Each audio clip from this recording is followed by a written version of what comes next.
Hello, नमस्कार, सुस्वागतम। केम छो, कैसे हैं आप लोग।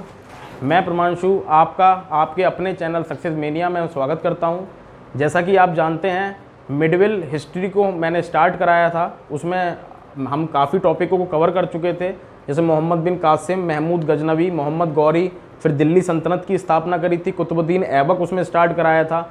एंड देन हम लोगों ने इल्तुतमिश पढ़ा था, उसकी पुत्री रजिया सुल्तान पढ़ी थी, पहली मुस्लिम महिला शासिका, ठीक है, उनके बारे में डिस्कस करा था। जो उनकी हत्या कहाँ कर दी गई थी, कैथल नामक स्थान पे कर दी गई थी, जो कहाँ पड़ता है, हरियाणा में। किसके द्वारा? डाकुओं के द्वारा। इसके बाद उसके सक्सीजर आए थे, मतलब उसके बाद किन किन ने शासन किया था, तो उसमें हमने बहरम शाह पढ़ा था, मसूद साहब पढ़ा था, नसरुद्दीन महमूद पढ़ा था, जिसकी हत्या किसने कर दी गई थी, किसने कर दी? बलबन ने कर दी थी। और उसके बाद कौन शासक बना अगला? बलबन शासक बना। ठीक है, तो चलिए आज हम लोग किस टॉपिक को स्टार्ट करेंगे? आज हम लोग बलबन टॉपिक स्टार्ट करेंगे। किसको? बलबन को। तो यहाँ पे मैंने आपके लिए पॉइंट लिख रखा। सबसे पहली चीज़ तो आपको ये जानना बहुत ज़रूरी है कि ये बलबन ने कब से कब तक शासन किया था। ठीक है, तो बलबन ने कब किया था? 1265 से लेकर 1287 तक। ये मैंने कुछ पॉइंट्स आपके पहले ऑलरेडी लिख रखे हैं, जिससे कि आपका टाइम वेस्ट ना हो।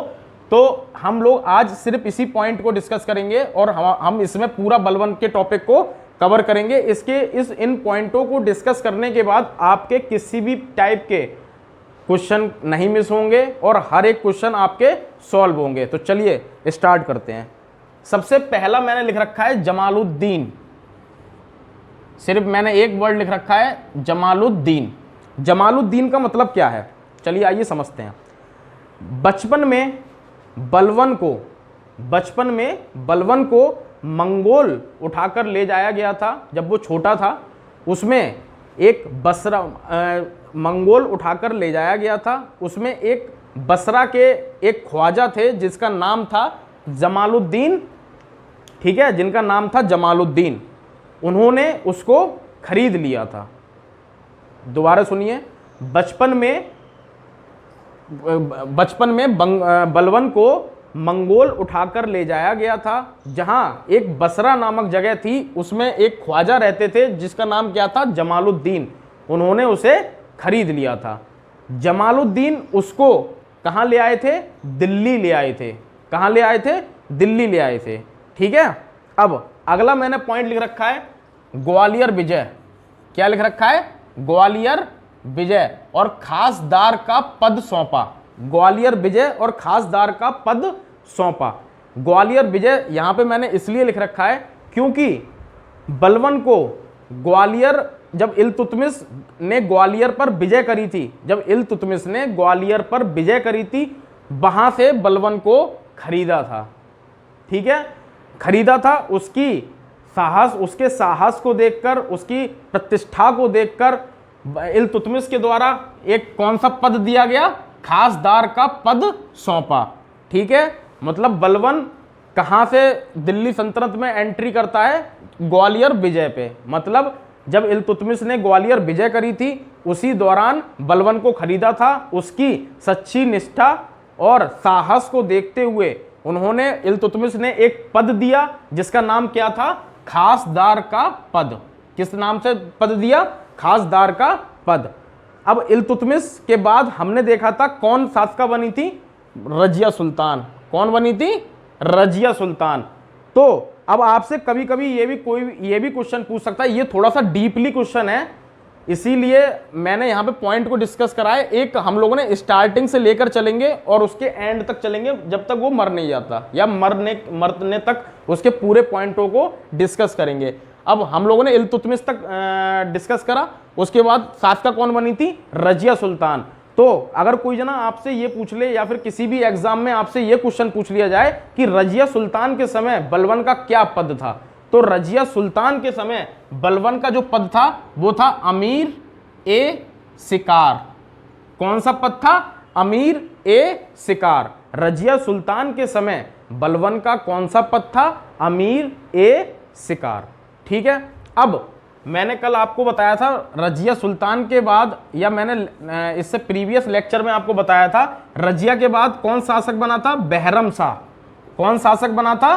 बहरम शाह। और बहरम शाह के समय में अगर कोई जना किसी एग्जाम में क्वेश्चन आ जाए कि बहरम शाह के समय में बलबन का कौन सा पद था, तो बहरम शाह के समय में बलबन का जो पद था वो था अमीर ए आखुर। अमीर ए आखुर। ये इस अमीर ए आखुर को हम लोगों ने अपने हर लेक्चर में डिस्कस करा है कि अमीर ए आखुर होता कौन है। अब तक आपको पता भी होगा अमीर ए आखुर कौन होता है? Head of horse department. ठीक है, हेड ऑफ हॉर्स डिपार्टमेंट। तो देखिए सबसे पहले हमने उसके इस पॉइंट को पढ़ा जमालुद्दीन की बलबन को बचपन में किसने खरीदा था। वो उसको उठा के मंगोल ले गए। मंगोल में एक जमालुद्दीन करके ख्वाजा थे, उन्होंने उसको खरीद लिया। उसके बाद वो कहाँ ले आए? उसको दिल्ली ले आए। अब इल्तुतमिश को बलबन कैसे मिलता है? इल्तुतमिश को बलबन मिलता है ग्वालियर विजय पे। जब इल्तुतमिश ग्वालियर विजय करता है वहीं से ही बलबन को खरीदता है और उसकी सच्ची निष्ठा साहस को देखते हुए इल्तुतमिश के द्वारा बलबन को कौन सा पद दिया जाता है? खासदार का पद। ठीक है, खासदार का पद। ये एक पद होता है, खासदार करके ही पद होता है ये। ठीक है, उसके बाद हम लोगों ने एक पॉइंट डिस्कस करा रजिया सुल्तान के समय पे कि रजिया सुल्तान के समय पे बलबन को कौन सा पद दिया गया? तो बलबन को कौन सा पद दिया गया? अमीर ए शिकार। कौन सा पद दिया गया? अमीर ए शिकार। उसके बाद हमने एक पॉइंट डिस्कस करा बहरम शाह के समय में, क्योंकि रजिया सुल्तान के बाद उसके बाद शासक कौन बना था दिल्ली सल्तनत में, या गुलाम वंश का शासक कौन बना था? बहरम शाह। तो बहरम शाह के समय में कौन सा पद दिया गया? अमीर ए आकुर, मतलब हेड ऑफ हॉर्स डिपार्टमेंट। ठीक है, यहां तक क्लियर हो गया। उसके बाद मैंने यहां पे लिख रखा है मसूद शाह। ये आपको इससे प्रीवियस ईयर वाले मतलब प्रीवियस लेक्चर में मैंने आपको बताया होगा कि मसूद बहरम शाह के बाद कौन आया था? मसूद शाह। फिर उसके बाद नसरुद्दीन महमूद। तो अब मसूद शाह के समय में इसने अपनी शक्तियों को बढ़ाना स्टार्ट किया। बलबन ने अपनी शक्तियों को बढ़ाना स्टार्ट किया कि मैं अब क्या कर रहा हूं, मैं अब घिराव करता हूं और मुझे अब कैसे ना कैसे करके गद्दी पर बैठना है। तो इसने क्या किया? इसने अपनी शक्तियों को बढ़ाना स्टार्ट किया। उसके बाद इसने मसूद शाह को कारागार में डलवा दिया था। मसूद शाह को जेल में बंद करवा दिया था, कारागार में डलवा दिया था। वहीं मसूद शाह की मृत्यु हो गई थी।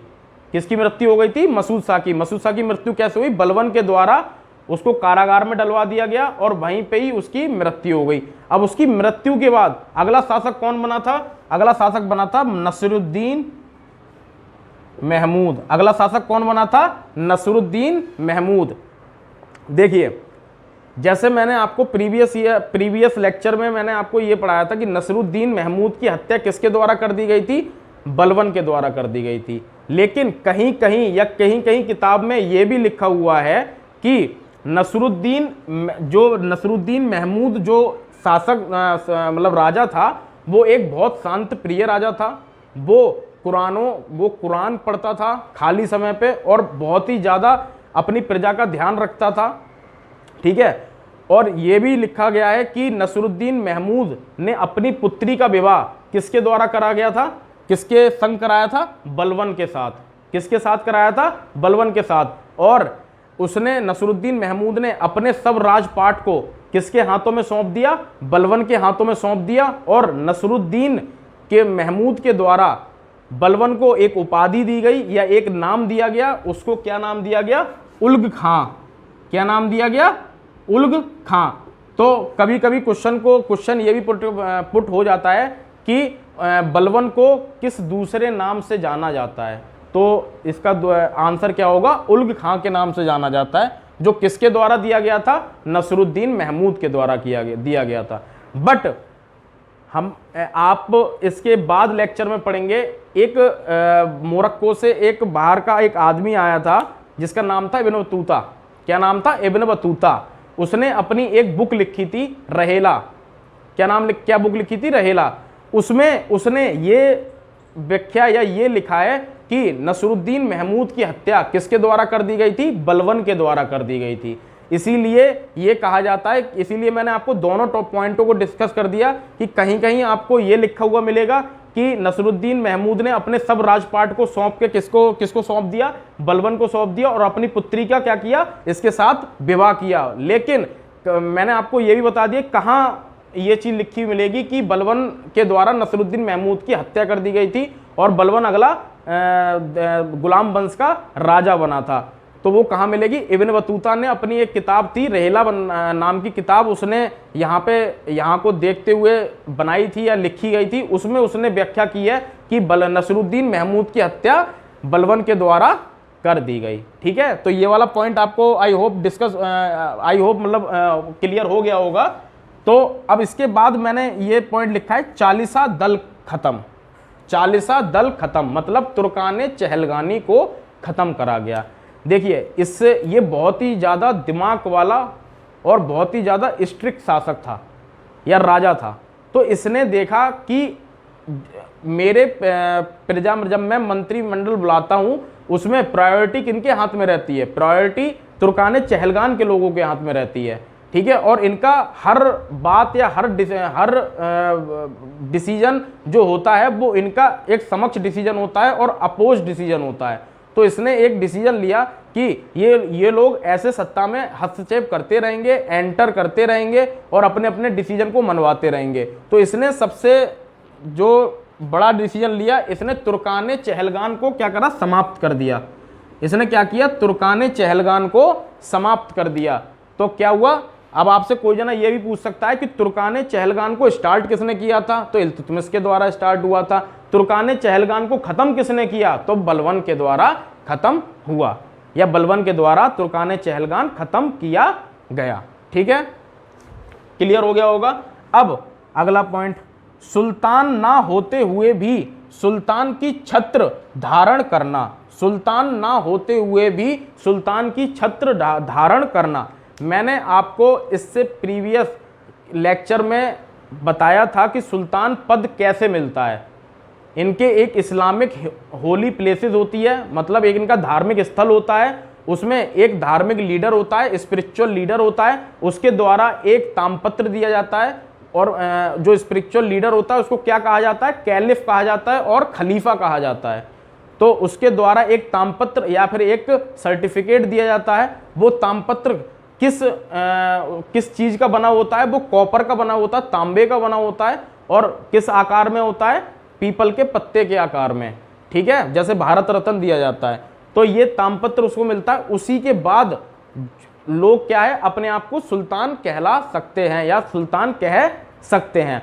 बट इसको सुल्तान का पद प्राप्त नहीं था, सुल्तान का पद प्राप्त नहीं हुआ इसको, बट इसने काम, और जब ये गद्दी पे बैठा था तभी इसने अपने आप को मान लिया था कि मैं क्या हूं, सुल्तान हूं, और मुझे काम कैसे करना है, सुल्तान के रूप में काम करना है।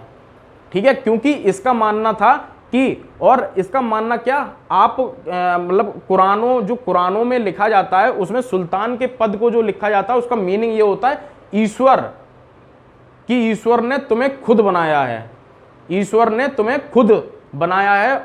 ठीक है, सुल्तान का मतलब क्या होता है, ईश्वर ने तुम्हें खुद बनाया है। ठीक है, इसीलिए इसने क्या कहा, ये अपने जो शासन था, अपना जो शासन था उसमें ये सुल्तान के पद पे धारणा होकर अपने डिसीजंस देता था और अपनी बात मनवाता था। इसीलिए मैंने आपको यहाँ पे लिखा, सुल्तान ना होते हुए भी सुल्तान की छत्र धारण करना या करता था। ठीक है, हम लोगों ने स्टार्टिंग उसके बचपन से करी थी, फिर हम लोगों ने ये सीखा कि वो दिल्ली सल्तनत में उसकी एंट्री कैसे हुई, फिर उसके बाद हमने ये सीखा कि रजिया के समय में उसको कौन सा पद दिया गया था, फिर हमने सीखा बैरम शाह के समय में उसको कौन सा पद दिया गया था, मसूद शाह के समय में उसने अपनी शक्तियों को बढ़ाना स्टार्ट कर दिया और उसको कहाँ कर दिया, उसको जेल भेज दिया, और जेल भेजने में उसकी मृत्यु हो गई, जेल के अंदर ही उसकी मृत्यु हो गई। उसके बाद शासक कौन बना, नसरुद्दीन महमूद बना, और उसके बारे में हमने 2 पॉइंट डिस्कस करे थे, एक इसकी हत्या के बारे में, दूसरा उसकी पुत्री से विवाह के बारे में। ठीक है, दूसरी चीज, सुल्तान ना होते हुए भी सुल्तान की छत्र बढ़ावा या छत्र धारण करना। ठीक है, अगर आपको कोई भी पॉइंट क्लियर नहीं होता है, आप बेझिझक जाके कमेंट बॉक्स में अपना कमेंट छोड़ सकते हैं। हम लोग उसको नेक्स्ट लेक्चर में फिर डिस्कस करेंगे, क्योंकि आप देख रहे हैं हमारी वीडियो जो है वो लगातार हर एक टॉपिक पे रोज़ डेली आ रही हैं। तो बस आपका इतना काम है कि आप लोग लाइक करिए, सब्सक्राइब करिए और बेल आइकन को दबाना ना भूलिए, जिससे कि आपको हमारे नई चैनलों या नई वीडियो का आपको अपडेट मिलती रहे।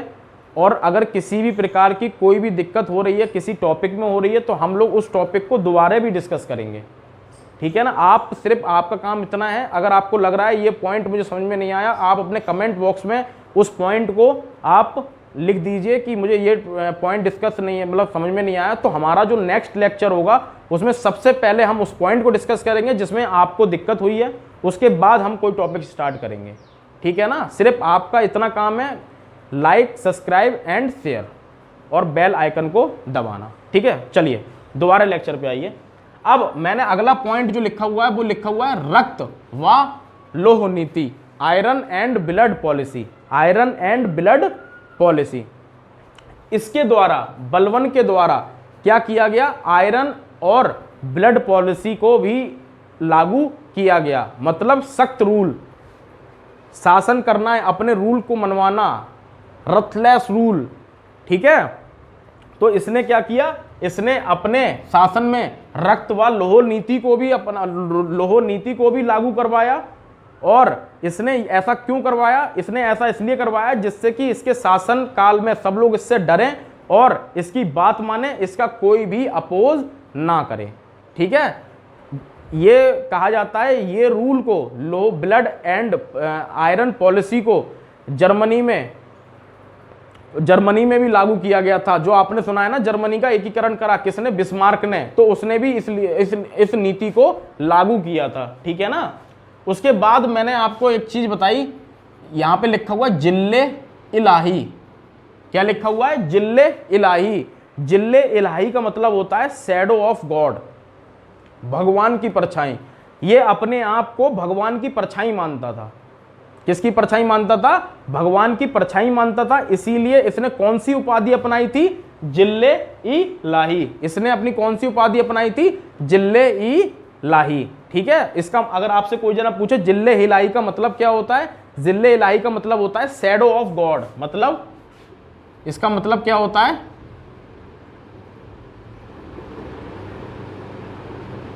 शैडो ऑफ गॉड, भगवान, ईश्वर की परछाई, ठीक है, ईश्वर की परछाई, ठीक है। इसके बाद आप नेक्स्ट पॉइंट पे आइए, संपूर्ण वेशभूषा के साथ। संपूर्ण वेशभूषा के साथ, संपूर्ण वेशभूषा का मतलब यहां पे ये है कि मैंने आपको इससे थोड़ी देर पहले ये बताया था कि ये बहुत ही ज्यादा स्ट्रिक्ट शासक था।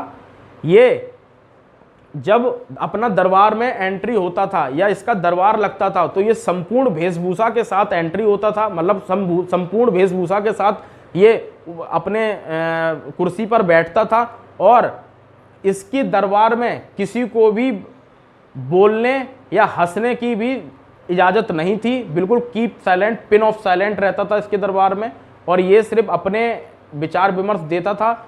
दूसरी बात, ये अपने दरबार में किसी भी दरबारी को अल्कोहल या फिर शराब पीने की भी मतलब अनुमति नहीं देता था। तो इसीलिए मैंने आपको यहाँ पे एक पॉइंट लिखा कि संपूर्ण वेशभूषा के साथ। वैसे ये पेपर में नहीं आता है, बट आपको इस चीज़ का पता होना चाहिए कि ये कितना पावरफुल या कितना स्ट्रिक्ट शासक था, जिसने संपूर्ण वेशभूषा मतलब अपने पूरे कपड़े पहन के बैठता था ये, जिससे कि जब ऐसा होता है कि अगर मान लीजिए कि आप किसी कंपनी में गए या फिर आप एक स्कूल में गए, उसमें आपने प्रिंसिपल को देखा होगा, क्योंकि प्रिंसिपल क्या होता है, पूरे स्कूल को चलाता है, ठीक है। तो आप अगर वो प्रिंसिपल ही रूल्स को फॉलो नहीं करेगा तो उसके स्टूडेंट या टीचर्स रूल को फॉलो करेंगे क्या। अगर मान लीजिए 8 बजे स्कूल स्टार्ट होता है, प्रिंसिपल 9, 10, 11 बजे आ रहा है, तो जो उसके टीचर हैं वो उस रूल को फॉलो करेंगे क्या। यही नीतियों को ये अपनाता था। इसीलिए जो कंपनी का हेड या कंपनी का हेड होता है वो पहले अपने रूल्स को फॉलो करता है, वो अपने आप को चेंज करता है। तब क्या होता है, जितने उसके नीचे के एम्प्लॉय होते हैं वो उस रूल को फॉलो करते हैं, ठीक है। इसीलिए मैंने यहाँ पे एक पॉइंट क्या लिखवाया, संपूर्ण वेशभूषा के साथ। मतलब ये खुद को इतना अपने आप में परफेक्ट रखता था जिससे कि कोई इस पे आलोचना या फिर उंगली ना उठा पाए, ठीक है। आई होप समझ में आ गया होगा। अब ये वाला पॉइंट जो है सिजदा और पैबोस, सिजदा और पैबोस, ये बहुत इंपॉर्टेंट पॉइंट है, सिजदा व पैबोस। इसने ईरान की प्रथाओं को हमारे भारत में लागू किया था। 2 प्रथाओं को लागू किया था जिसका नाम क्या है, सिजदा और पैबोस। सिजदा का मतलब ये था जमीन पर लेट के इसकी तरफ आना, ठीक है। और पैबोस का मतलब क्या था, पैबोस का मतलब ये था कि इसके जो कदम थे या जो इसके पैर थे उनको चूमना, ठीक है। तो ये 2 प्रथा थी, ठीक है, जो इसने हमारे यहाँ क्या करा था, भारत में लागू किया था। मतलब जो जना इसके दरबार में एंट्री करता था वो जमीन पे लेटता हुआ एंट्री करता था और उसके दूसरी चीज क्या करता था, इसके कदमों को चूमता था, ठीक है। तो ये अगला पॉइंट, नौरोज त्योहार। कौन सा, नौरोज त्योहार।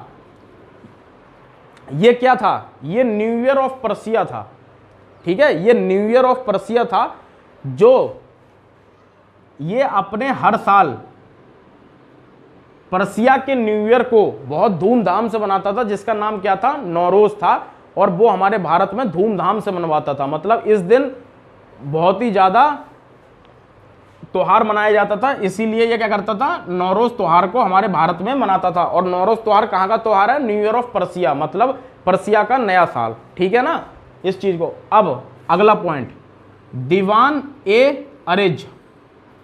दीवान ए अरिज क्या है, दीवान ए अरिज जो है वो एक डिपार्टमेंट इसके द्वारा बनाया गया था।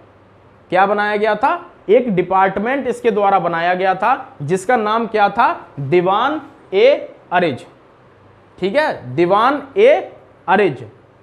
और ये डिपार्टमेंट क्या था, ये डिपार्टमेंट जो था वो क्या था, मिलिट्री डिपार्टमेंट।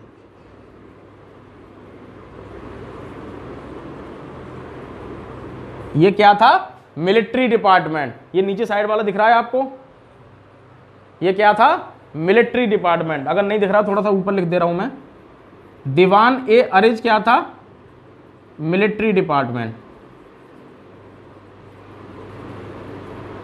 ठीक है। इसने एक मिलिट्री डिपार्टमेंट को बनाया, इसने एक सैन्य दल को बनाया जिसका नाम क्या दिया, दीवान ए अरिज, ठीक है। हम लोगों ने यहां पे क्या डिस्कस करा, इसके द्वारा रक्त व लौह नीति को अपनाया गया। इलाही की इसने उपाधि अपनाई, जिले इलाही का मतलब क्या है, शैडो ऑफ गॉड।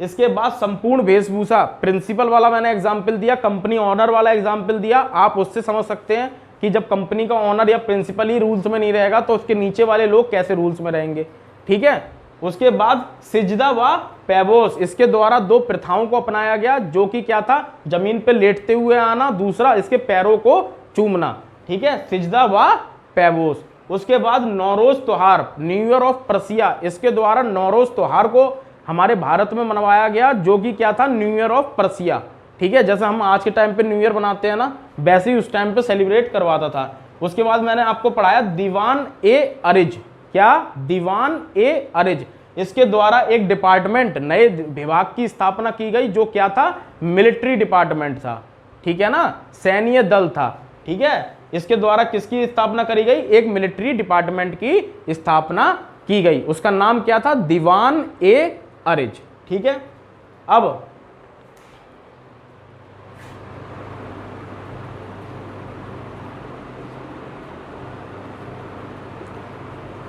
अगला है म्यूज उद्दीन कैकूबाद, म्यूज उद्दीन कैकूबाद। अब क्या होता है, इसकी मौत के बाद, बलबन की मृत्यु के बाद, अब बलबन की मृत्यु कैसे हुई, ठीक है। बलबन की मृत्यु ऐसे कोई किसी बीमारी वगैरह से नहीं हुई थी। यहां लिखता हूं, 1285 ईस्वी की बात है। मंगोलियों ने तैमूर खां के संरक्षण में या तैमूर खां के साथ मुल्तान में आक्रमण कर दिया था। दोबारा सुनिए, 1285 ईस्वी में मंगोलियों ने तैमूर खां के साथ मुल्तान नामक स्थान पर आक्रमण कर दिया था। उसी दौरान मुल्तान में जो बलवन का लड़का था मोहम्मद, बलवन का लड़का था मोहम्मद, वो तैमूर खां से या मंगोलियों से लड़ते हुए मारा गया था।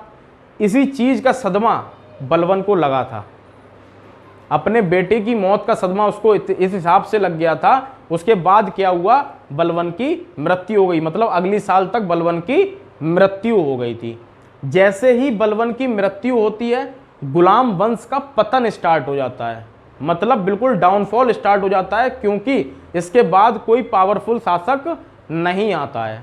ठीक है, इसके बाद अगर आपसे कोई जना ये पूछ ले कि गुलाम वंश का आखिरी शासक कौन था, जैसे गुलाम वंश का पहला शासक कौन था, कुतुबुद्दीन ऐबक।